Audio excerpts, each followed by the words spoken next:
wind up teaching more of the, what we call it, I mean, it's this, right? It's balance, right? Mm-hmm. It's Zen Jam, hot, cold, yin yang. That matters. And there's times early in my career that I was just teaching like jam, like we gotta lift, we gotta run, we gotta sprint, we gotta work hard. Now I find myself teaching way more of the other side of things, Mm. because I do work with a lot of driven athletes. It's like, oh, well, your knee hurts. Like, how much do you roll? Oh, I can't roll more than 5 minutes because it's just boring.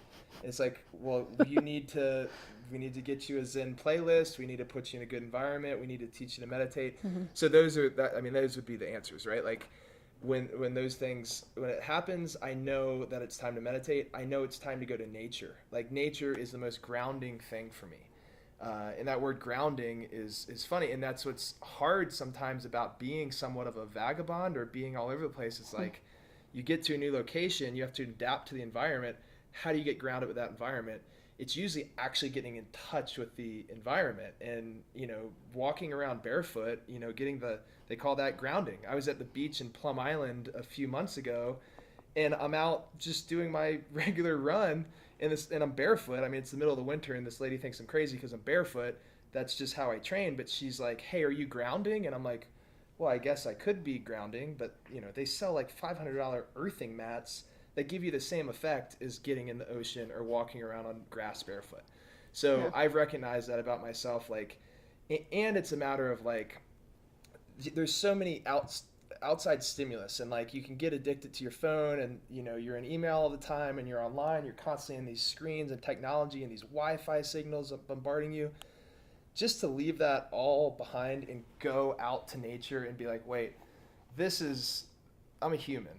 This is the environment that I evolved in, and that a lot of times is very centering.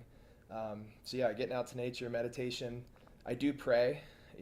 I don't label myself as any certain religion, but I do have a spiritual conversation within something that's greater. And I think there's times when I know that I'm not being authentic or I'm working too hard, that it's harder for me to have that conversation Mm-hmm. with whatever I'm talking to. So those are a couple strategies. And then, yeah, I mean, down regulation strategies, like, I mean, Jimmy and Serena and I, we've been getting in the sauna like 3-4 times a week, because that's the quickest way that I can hit a meditation. Because a lot of times, like, when you're stressed, that manifests itself in your body in physical tension. So the heat combined with putting your feet up and getting your spine long and decompressed is a great way to actually down regulate and release.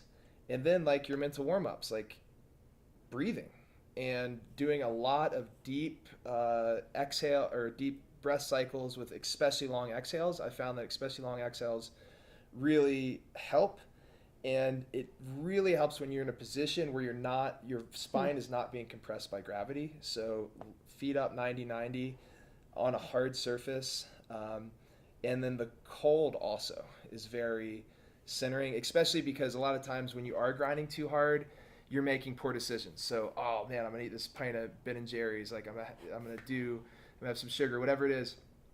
That brings inflammation into your body, and inflammation reduces performance and your cognition. So getting out and just hitting the reset button on your body with the cold. And that's one of the reasons that I've always tried to get into cold environments in the winter. I had a great training cycle on Plum Island this off season, which is a little barrier island off the coast of northern Massachusetts, because I was in the ocean all the time. And I felt like any time that I was grinding too hard, all I needed to do was go and get in the ocean. And knowing that that's there is very powerful. Mm-hmm. Like, for example, last night, I just went for this walk up to the top of the mountain. And when I started the walk, I was just feeling like, gosh, I have all this to do, and I'm leaving tomorrow, and blah.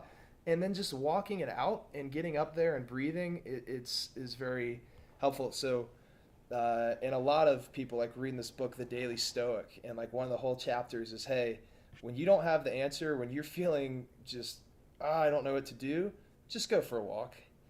And it's really so powerful. And then if you can go for a walk in nature, that's where it's even more powerful. So I've really tried to get around environments where I have access to those things. Yeah. And that's one of the reasons I did leave Boston. Is it was just like, gosh, I'm commuting 45 minutes every day, it's just a very high stress environment. This is not the lifestyle that's going to get the best out of me. And I need to find those environments. And then the last thing would just be friends and good relationships.